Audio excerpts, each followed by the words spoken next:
basically today, what I'm going to be doing is I'm going to be replacing the clutch on my girlfriend's car. We're not going to replace the flywheel, but we're going to replace the clutch. We're going to replace the master cylinder, the slave cylinder, and her clutch line with a stainless steel braided clutch line. But I wanted to paint my interior today, but it's going to be difficult doing 2 videos in one day. Maybe I'll do my girlfriend's clutch today, and then tomorrow I will do my interior. So we'll see. All right, guys. I'll see you when I get to the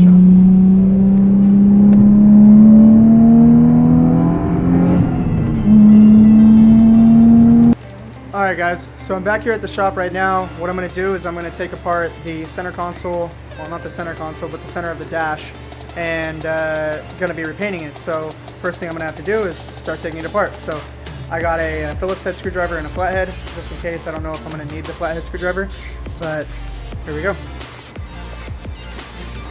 I'm actually kind of excited about doing this. So first off, before I start doing this,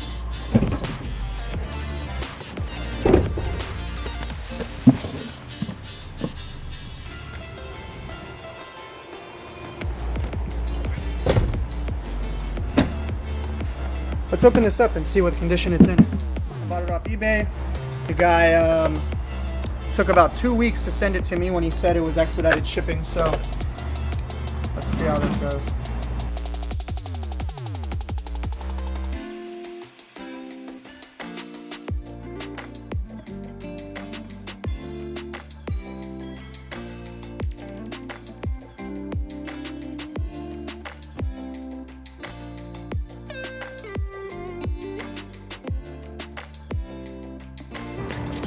Alright, but anyways, there's that one right there. Basically, I'm going to be taking it apart and repainting this one as well. So I'm going to get to it. I'm going to leave this here for now. This right here is on an automatic, is going to look like this. And all you do is you pop this out of place, then this piece right here just actually snaps right up. Just be careful prying it up, of course, but you see you got these little clips right there, and there's another one down here, and there's another one right there. So basically all you do is you pop that up, and then you have this that looks like that. Then with this, same thing, all you do is pop it up and then gently pull it out, just like that. Be careful with this ribbon behind here. This one, that's for your AC amplifier. If you rip that, then a lot of dash lights are going to come on, and your AC is basically going to be running all the time on full blast. So try to angle this for you guys.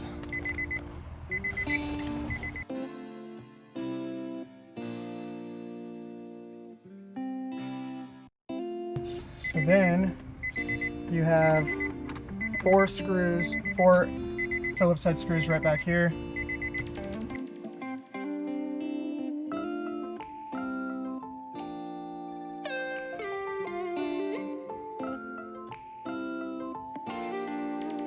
So then you usually have 2 screws right here. I left them out for now because I knew I was going to be taking this all back apart. So I'm just going to take everything out of here.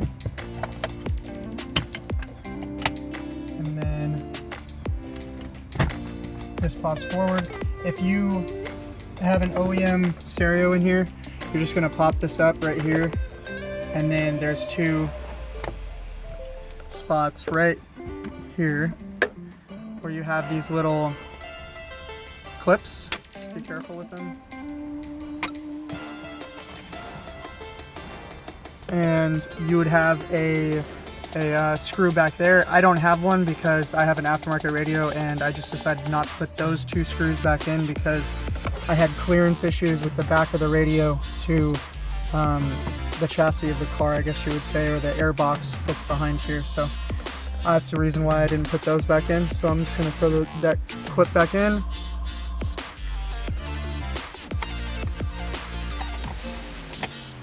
just like that. And that little mat just goes right back in here. Just like that.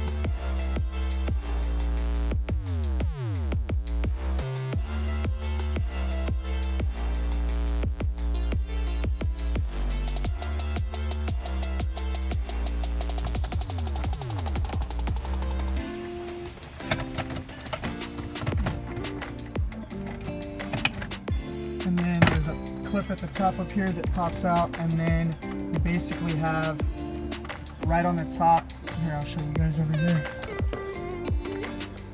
Right on the top, right there, behind the gauge pod, you have another a wire connected right there.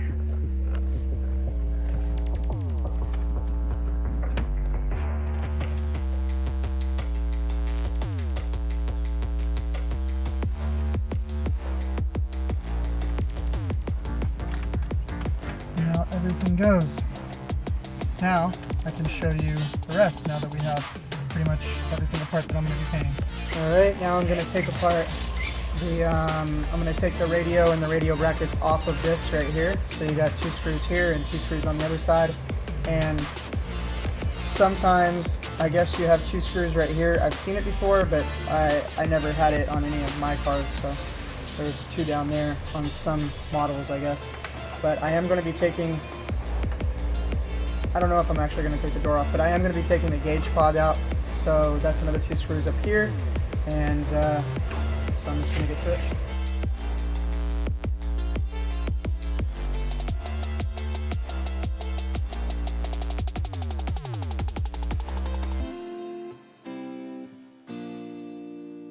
Alright. So now that the gauges are out, basically that is what I'm going to be repainting.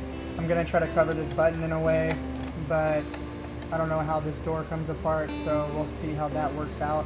I did it on an older model button, but I never did it on this style. So what I'm going to do is I'm just going to take a couple of these screws out and see what I can do with this door.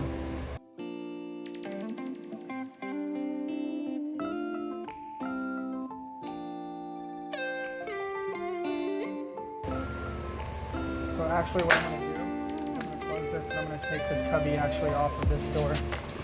I mean, off of the bezel.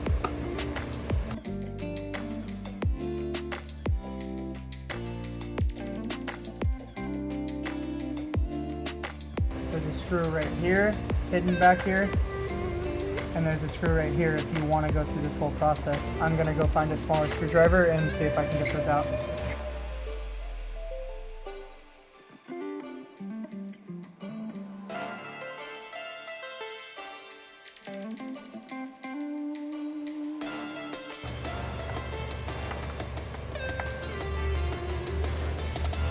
Yeah, I'm not even going to try. I'm just going to pop it apart right here. Try to scrape as much of this I can off, and then I'll get to painting.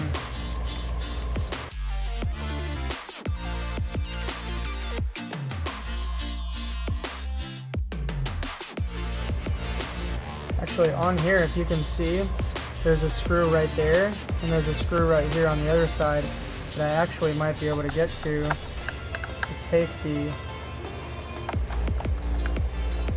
switch off.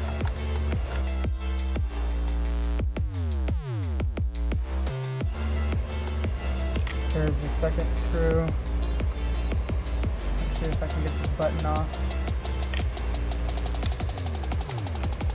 And it comes right out. Awesome. There it is. So,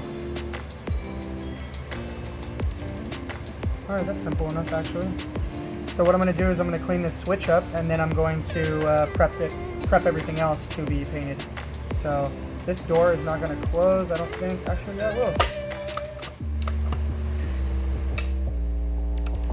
So I'm probably just going to stick some tape in there so it doesn't mess up this mechanism. But yeah, so there's the switch right there. And I'm going to clean all this off. And I mean, it peels off pretty easily, you can see it. So. So that's basically what it looks like after I took all that stuff off. I'm just going to leave it like that because I don't think it looks that bad, but you guys can paint it, do whatever you want with it. And so basically I'm probably gonna end up putting that switch back in here and then covering it with masking tape. That way it's not gonna be so hard to put the screws back in after this is painted, because I don't wanna scratch anything after I paint it. All right guys, so I got that all taped off, and I cleaned up the switch and everything, and so this is all taped up. And this bezel isn't actually in that bad a condition. There's not a lot of scratches on it.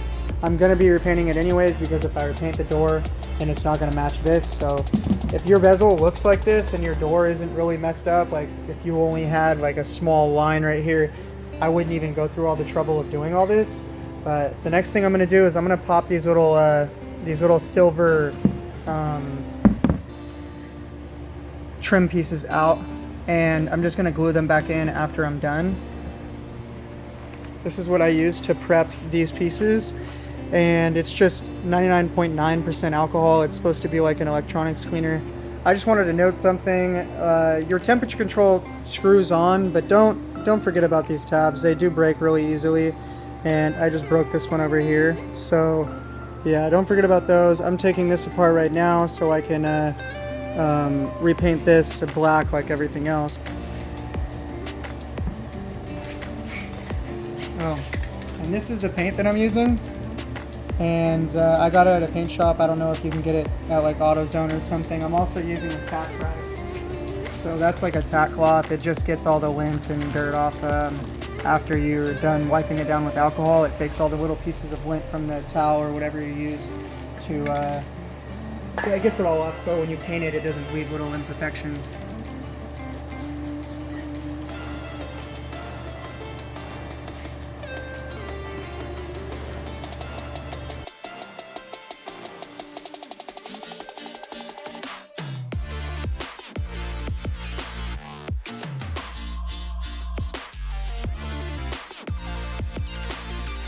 Now I'm going to grab a new cloth and I'm going to go over it all again.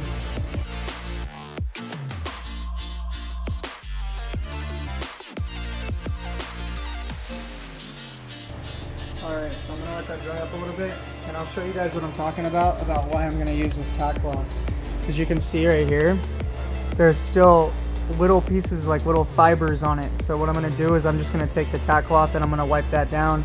Can't really see too much on this one, and you're not going to be able to see anything on this one, but I mean, it's probably still there just like this. So that's what I'm going to do is I'm going to tack everything down, and then I'm going to put this. It's Bulldog adhesion promoter, so I'm just going to lightly mist coat this onto there, and that way it helps promote adhesion and it doesn't come off as easily. So I'm going to get back to that now.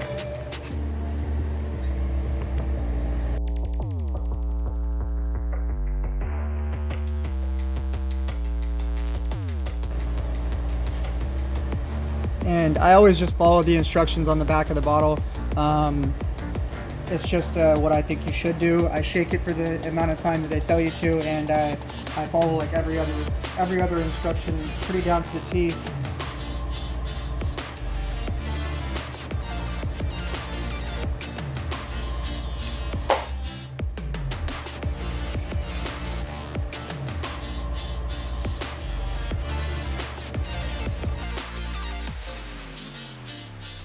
Now I'm going to let this dry for about 4 or 5 minutes, and then I'm going to get back to it.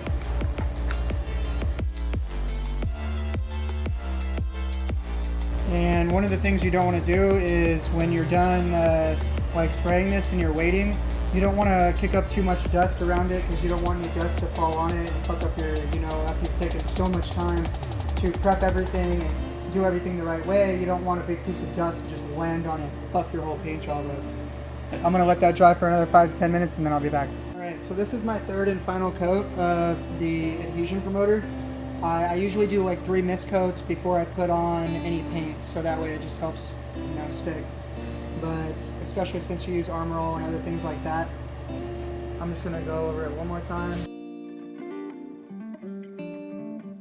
Alright, and one thing is you don't want to let the adhesion promoter, if you're going to use it, you don't want to let it dry for more than 15 minutes, because then it starts to lose its efficiency. So I'm going to let this dry for about 5 to 10 minutes, and then I'm going to start with the paint. Now I'm going to do a couple of tests right here on the box. Just make sure that it's coming out good. One way you can test things is to see the fan. So if you see you have a big fan, that means you're going to get good coverage, and I usually cover 50-50, so I'll spray over one time, and then I'll go about 50% up of that one fan spray, and then I'll keep going like that. So I'm going to go ahead and start here.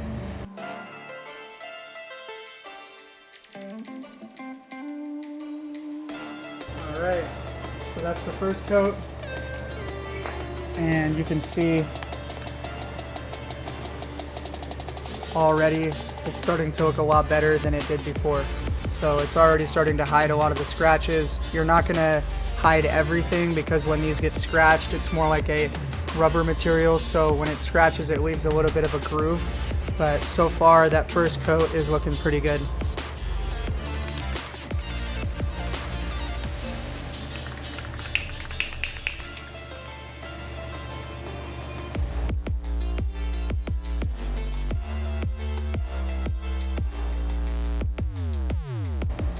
Alright, and there's that coat. Every coat is going to look a little bit better. I don't know if this is going to cover in 3 coats because of the color. Even though it'll look like it's covered, when you put it up next to one of these, it might be a shade off. So I'm probably going to do 4 coats on this and then 3 coats on each of these.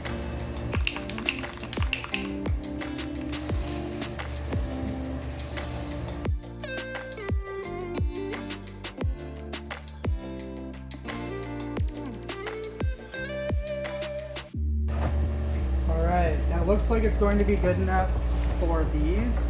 I might add a little bit more when I come back for my 4th coat. This one is probably definitely going to need a 4th coat. Alright guys, so time for the final coat.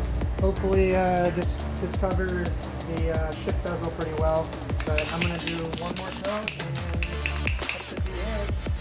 I don't see too much showing through. I might just turn this a little bit just to get kind of like a better view. Alright.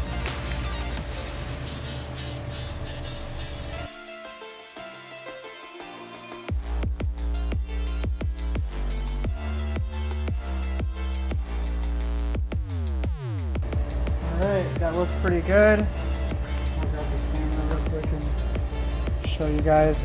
Now the paint is still wet, so it is going to look a little bit more matte after I'm done and it dries, but you can still see the little grooves that are left over from the scratches, so that's kind of unavoidable unless you like sand all this down and you take all of the texture off. But other than that, it looks decent.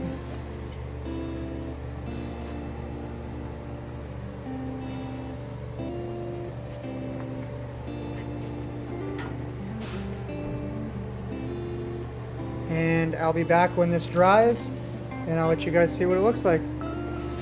To give you guys an example of why I did everything the way I did it today, this is a bezel that somebody else obviously repainted before, and you can see in there the paint is rejecting off of that button, and you can see the reason why I do light mist coats is because you see that there's a blotch right there, there's another small one right there, there's some more over here. It just didn't turn out that great, and you can see other mistakes that they made. They painted those little silver trim pieces that go inside of here. They painted those, and the paint is rejecting on parts of those. They obviously didn't wipe it down with anything, or there's another blotch right there, and it didn't come out very good. So prep is number 1, and you can see how there's like a line in it right there.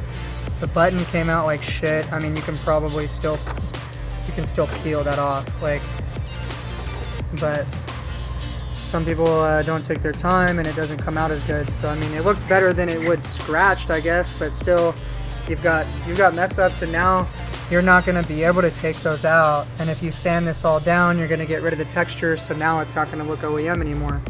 So that's why you take your time and prep everything really well. Okay, so basically this is the way it turned out. There's still a little bit of a like a groove right there that you can see where it was scratched before. There's a little bit of stuff on here, but it looks a lot better. And this one definitely came out pretty good. I think this came out the best out of all of them. You can see that there's no no blotches or anything anywhere, and everything seems to look pretty good. There's no scratches anymore. Yeah, and it turned out pretty decent. I'm gonna throw those 3 little trim pieces that go around the gauge pods and throw those in there. I'm gonna glue them in with some super glue and then start putting everything back together. It's been about 45 minutes now, but I think that's gonna be good enough. I mean, I can touch it, and it's not like I'm not gonna put too much pressure on anything because I don't want to mess anything up, but overall it looks pretty good.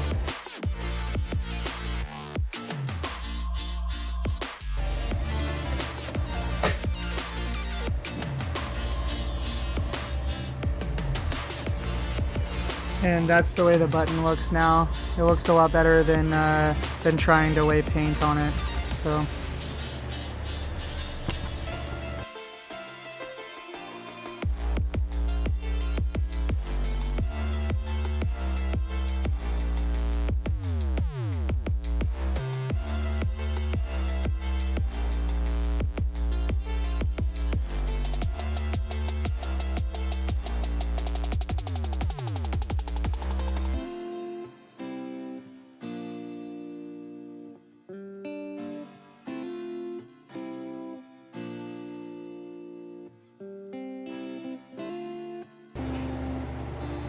So there's that piece back together, and it looks pretty nice.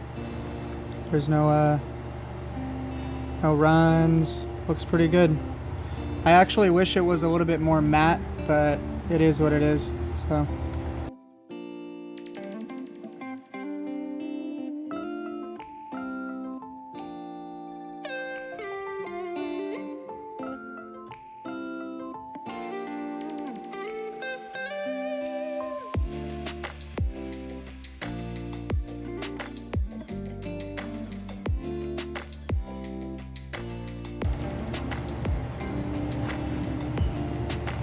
Alright, so that's the way it looks.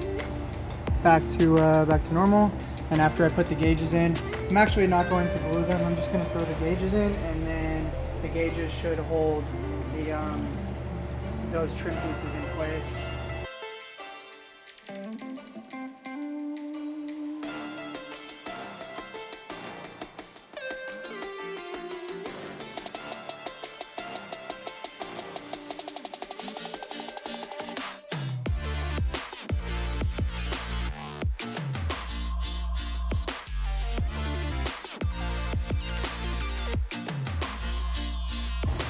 All right, and there it is. It looks pretty good. So I mean, you can still see right here, and there's a couple of spots down here, but when you have it in your car, it's gonna look a lot better, and it's never gonna be perfect, so yeah.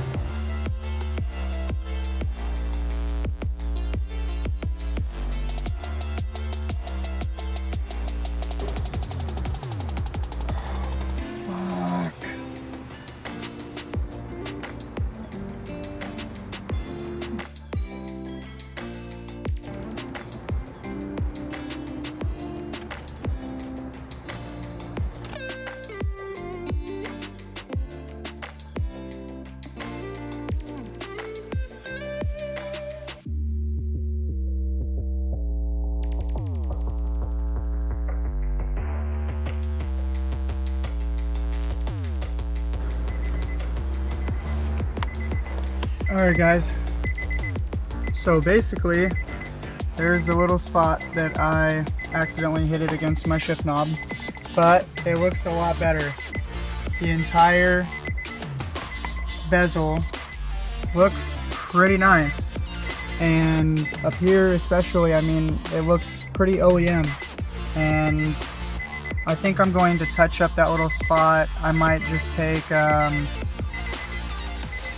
I wish I had a Q-tip here, but yeah, so basically Yep, that's it. And that's how it comes out. And on other plastics, that's how it comes out. A little bit more gloss. And then this is a little bit more matte, but yeah. Alright guys, so basically this is everything I ended up using today. I used 3 Phillips head screwdrivers, 1 small one a medium sized one, and then a little bit longer, a flathead screwdriver. I didn't end up using the super glue, but if you guys want to do it, you can. I used a tack cloth. You can buy those at AutoZone or any parts store, I'm pretty sure. I used rubbing compound for the lenses on the gauge pod. I used the Landale Black spray paint, Bulldog adhesion promoter, and then alcohol. So basically everything you need. So that's pretty much the end of the video. I hope you liked it. If you liked it, like it. And if you want to see what's to come, go ahead and hit that subscribe button. I'm going to have a lot more videos. So, alright guys, see you later.